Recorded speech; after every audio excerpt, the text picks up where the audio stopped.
Hair fall जो है वो बहुत ही कॉमन समस्या है और आज की सोसाइटी इससे बहुत ही ज़्यादा स्ट्रगल कर रही है। और हेयर फॉल में सबसे जो common variety of hair fall होता है वो होता है एंड्रोजेनेटिक एलोपेशिया। तो एंड्रोजेनेटिक एलोपेशिया से एक तरह से कह सकते हैं पूरी सोसाइटी, पूरा समाज, चाहे वो कोई भी देश हो चाहे कोई भी स्टेट हो, बुरी तरह से स्ट्रगल कर रहा है बाल की समस्या से। अब इस प्रॉब्लम की जो इंसिडेंस है आप इसी बात से समझ सकते हैं कि एक रिसर्च ने यूएसए में पता लगाया कि लगभग 8 करोड़ लोग इस प्रॉब्लम से पीड़ित हैं। अब आप समझ सकते हैं कि यूएसए की पॉपुलेशन कितनी है, 33 से 34 करोड़ पॉपुलेशन है यूएस की, और उसमें से लगभग 8 करोड़ लोग इस प्रॉब्लम से पीड़ित है। तो अब आप ये समझ सकते हैं कि हर 4 में से एक व्यक्ति इस परेशानी से पीड़ित है। और अभी के समय तो मतलब ऐसे लग रहा है कि इस प्रॉब्लम में एकदम आग लग गई हो, कि 20 साल के, 16 साल के, 15 साल के बच्चे एकदम ही परेशान, एकदम हैरान कि अभी तो कुछ भी देखा नहीं, कुछ भी सुना नहीं, और ये परेशानी बाल ही नहीं बचेगा तो क्या करेंगे, इस तरह करते हुए रेगुलर बेसिस पे ओपीडी में पिच आते हैं। और पिछले एक दशक में तो जैसे लग रहा है कि बिल्कुल त्रासदी टाइप की चीज हो गई हो, पिछले एक दशक में लास्ट। और इसके पीछे तमाम चीजें रिसर्च में निकल के आ रही हैं कि stress, dietary factor, sleep cycle, ये सब डिसरप्ट हो जाना, बिसाइड्स जो जेनेटिक्स है उसके अलावा, तो ये प्रॉब्लम देखने को इतनी ज्यादा तीव्रता से मिल रही है। तो इसके जो साइंटिफिक जो ट्रीटमेंट ऑप्शंस हैं उसके बारे में हम लोग बात करेंगे। तो जो साइंटिफिक ट्रीटमेंट में सबसे एक नंबर पे आता है वो आता है मिनॉक्सिडिल सोल्यूशन। तो मिनॉक्सिडिल जो है बहुत लंबे समय से यूज की जा रही है और इसकी इफिकेसी वेल प्रूवन है, मतलब कि बिना किसी डाउट के ये अब ये स्टेब्लिश हो चुका है, क्योंकि करोड़ों लोग इसको लगा चुके हैं और इसका बेनिफिट उठा चुके हैं। तो मिनॉक्सिडिल अधिकांश मरीजों में काफी पॉजिटिव बेनिफिट लेकर के आता है। और इसके अब वेरियस प्रिपरेशन है, जेल, फोम, लोशन, तमाम तरह के। तो किसी प्रॉब्लम को, किसी पेशेंट को खुजली की प्रॉब्लम है तो उनके लिए भी अब ऑप्शन के तौर पर उपलब्ध हो गए, जैसे फोम, जेल, ये सब अवेलेबल हो गए हैं। लेकिन एक चीज, महत्वपूर्ण चीज ये है कि मिनॉक्सिडिल सभी मरीजों में नहीं फायदा करता है, और मिनॉक्सिडिल बंद करने के बाद आपके बाल फिर से दोबारा झड़ने लगते हैं। मिनॉक्सिडिल के ही समकक्ष या उससे थोड़े से बेहतर अब नए मॉलिक्यूल्स भारी संख्या में उपलब्ध होते जा रहे हैं। तो जिन लोगों को मिनॉक्सिडिल नहीं सूट करती है उनके लिए भी अब विकल्प उपलब्ध होते जा रहे हैं, जैसे कि रिडेंसिल, कैपेक्सिल, प्रोकैपिल, एनागेन, कैफीन। तो अब पूरी लंबी लिस्ट होती जा रही है और ये साइंटिफिकली ये मॉलिक्यूल मरीजों को हेल्प करते हुए मिल रहे हैं। जो दूसरे नंबर की थेरेपी है वो होती है DHT blockers, oral DHT blocker, मतलब खाने वाली दवाइयां जो कि डीएचटी जो रिसेप्टर्स होते हैं उनको ब्लॉक करती है। इसमें दो दवाइयां बहुत पॉपुलर हैं, फिनास्ट्राइड एंड ड्यूटास्ट्राइड। तो फिनास्ट्राइड से बेहतर है ड्यूटास्ट्राइड। फिनास्ट्राइड को 1 mg के डोज में डेली बेसिस पे लेना पड़ता है मरीज को कई महीनों तक, और उसी तरह से ड्यूटास्ट्राइड 0.5 mg के डोज में डेली रोजाना एक गोली लेनी होती है और लंबे समय तक। तो ये जो दवाइयां होती हैं वो जो मेल सेक्स हार्मोन होता है जिसकी वजह से ये बाल मिनिएचराइज हो रहा होता है, मतलब कि जैसे कि बाल बाल अपनी शक्ति ही खो दे रहे हैं, तो वो जब ये दवाइयां दी जाती हैं तो जो मेल सेक्स हार्मोन है वो बालों पे काम नहीं कर पाता है और इसका पॉजिटिव बेनिफिट देखने को मिलता है। फिनास्ट्राइड और ड्यूटास्ट्राइड को लेकर के बहुत ही ज्यादा मात्रा में भ्रांतियां फैली हुई हैं, विशेष करके यूट्यूब पे, और इन्फ्लुएंसर, तमाम तरह के आयुर्वेदिक जो कि डॉक्टर भी नहीं है, हेल्थ स्पेशलिस्ट इस समय बहुत भारी मात्रा में हैं, जो कि जिनकी कोई डिग्री नहीं है फिर भी वो पड़े हुए हैं। तो ये इसके बारे में कंटिन्यूअस निगेटिव स्टेटमेंट देते रहते हैं, और इन डाउट्स को क्लियर करने के लिए हमने सेपरेट वीडियो कई सारे बनाए हैं। लेकिन somehow negative things, wrong fact जल्दी और तेजी से फैलता है, सही इंफॉर्मेशन कम लोगों के पास जाता है और धीमे धीमे फैलता है, लेकिन इफर्ट लगाया जाए तो धीरे धीरे सही चीज पहुंच जाती है। तो इसके साइड इफेक्ट, इसका इफेक्ट, ये सब के बारे में हमने डिटेल से बात की है। तो जो अभी के समय जितने भी उपलब्ध ऑप्शन हैं उसमें सबसे हाईएस्ट लेवल का इफेक्ट जो होता है इन दो दवाइयों से देखने को मिलता है एंड्रोजेनेटिक एलोपेशिया के इलाज में। ये जो दवाइयां हैं सबसे ज्यादा कारगर पाई जाती हैं। तीसरे नंबर पे जो ट्रीटमेंट ऑप्शन उपलब्ध है वो होता है तमाम तरह के इंजेक्शंस।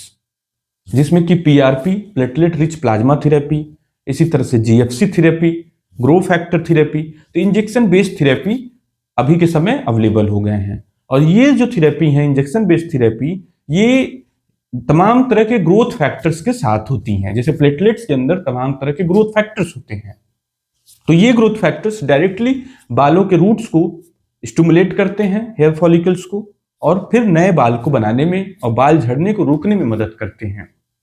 लेकिन ये जो थेरेपी है ये बहुत ज्यादा ओवर हाइप्ड है, मतलब इसको बहुत ज्यादा समहाउ बढ़ा चढ़ा करके लोगों के नजर में रहता है।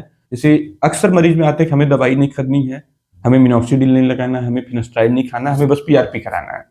तो ये समझ लेना है कि पीआरपी मेन थेरेपी नहीं है, साइड थेरेपी है। और पीआरपी के बेनिफिट्स जो हैं वो बहुत अच्छी कैटेगरी में नहीं है। जितना आपको हेल्प डीएसटी ब्लॉकर और मिनॉक्सिडिल या उससे समकक्ष दवाइयों से मिलेगी, उतना मदद आपको पीआरपी या जीएफसी थेरेपी से नहीं मिलना है। ये आपको स्पष्ट रूप से समझ लेना है। चौथा जो ऑप्शन, जो लेटेस्ट ऑप्शन है और ये भी काफी हद तक कारगर थेरेपी के तौर पर देखा जा रहा है, वो है low level light therapy, LLLT। ये जो थेरेपी है इसमें एक छोटी सी कस्टमाइज्ड लेजर मशीन आती है, आजकल हेलमेट के रूप में आ गई है, कि आप सिंपली अपने सर पे लगा लेंगे और बटन ऑन कर देंगे। थोड़ी देर तक इनको रखना पड़ता है और ये आपके हेयर फॉलिकल्स को स्टिमुलेट करती हैं। जो सेल्स होती हैं वहां पे माइटोकॉन्ड्रिया के लेवल पे काम करती है और जो रेस्टिंग हेयर फॉलिकल्स हैं उनको फिर से सक्रिय एनाजन हेयर फेज में कन्वर्ट कर देती हैं। तो ये जो मॉडलिटी है अब धीरे धीरे धीरे धीरे पॉपुलर हो रही है, लेकिन अपने कंट्री में अभी भी ये ट्रीटमेंट पॉपुलर नहीं हो पाई है क्योंकि ये बहुत ही ज्यादा कॉस्टली है। जो अच्छे लेवल की मशीन है वो 50,000 से लेकर के 1 लाख के रेंज में है, एक साधारण व्यक्ति की पहुंच से बहुत ही ज्यादा दूर है। लेकिन ये ट्रीटमेंट भी साइंटिफिकली प्रूवन ट्रीटमेंट है और बेनिफिट्स देखने को मिल रहे हैं। तो ये जो 4 ट्रीटमेंट्स हैं ये इंपॉर्टेंट ट्रीटमेंट होते हैं। अब कुछ मरीजों में जिनमें विटामिन डिफिशियंसी होती है, जैसे विटामिन डी, विटामिन B12, तो उन मरीजों में डॉक्टर विटामिन सप्लीमेंट्स देता है जिन मरीजों में डेफिशिएंसी हो तो। अदरवाइज विटामिन थेरेपी का एंड्रोजेनेटिक एलोपेशिया में बहुत ज्यादा उपयोग नहीं है। तो ये जो ट्रीटमेंट ऑप्शन हमने बात की, ये सारे ट्रीटमेंट ऑप्शन सभी मरीजों में नहीं काम करते हैं, ये भी क्लियरली रिसर्च में प्रूवन है।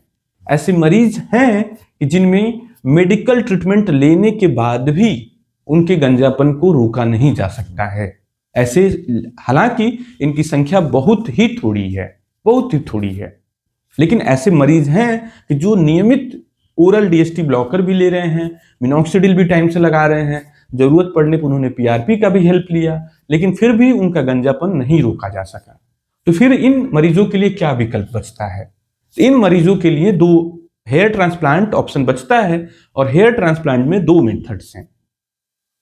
एक मेथड होता है जिसमें कि आपकी स्किन को काट करके उससे हेयर फॉलिकल्स निकाल लिए जाते हैं और फिर उसे ट्रांसप्लांट कर दिया जाता है।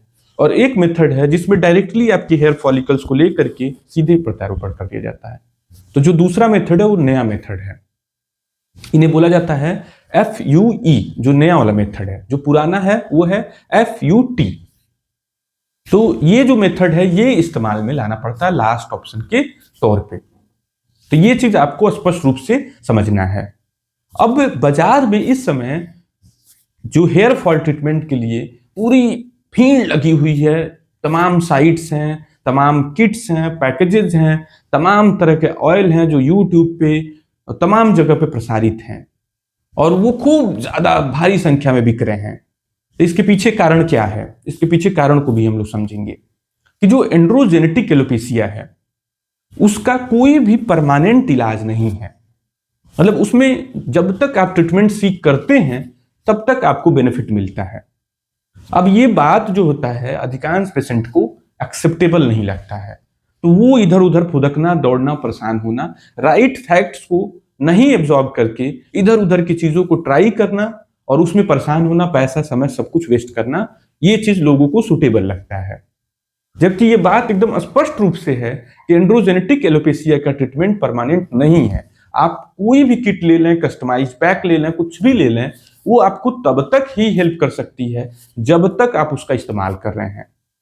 अब कई बार ऐसा होता है, लोग साधारण हेयर फॉल को भी एंड्रोजेनेटिक एलोपेशिया से कंफ्यूज कर जाते हैं, जैसे कि सीजन चेंज होने की वजह से, डाइटरी डिफिशियंसी की वजह से, तमाम तरह की बीमारियों के बाद, तबीयत जैसे आपकी खराब है, वायरल फीवर है, आपको डेंगू हो गया, मलेरिया हो गया, कोविड हो गया, तमाम तरह की बीमारियों के बाद हॉस्पिटल में आप एडमिट थे, बॉडी में कोई स्ट्रेस रिस्पॉन्स था, कोई सर्जरी हुई, हड्डी टूट गई, तो उसके बाद के जो हेयर फॉल होते हैं वो पूरी तरह ठीक हो जाते हैं। आप उसमें, जैसे इन्हें बोला जाता है टीलोजेन इफ्लूवियम, इसमें आप कोई इलाज न भी लें तो भी ठीक हो जाएगी आपकी परेशानी। आप कोई भी इलाज ले लें तो भी ठीक होगी, नहीं भी लेंगे तो भी ठीक होगी, यदि आप अपना डाइट और अपने प्राइमरी स्ट्रेसर को आपने हटा दिया तो।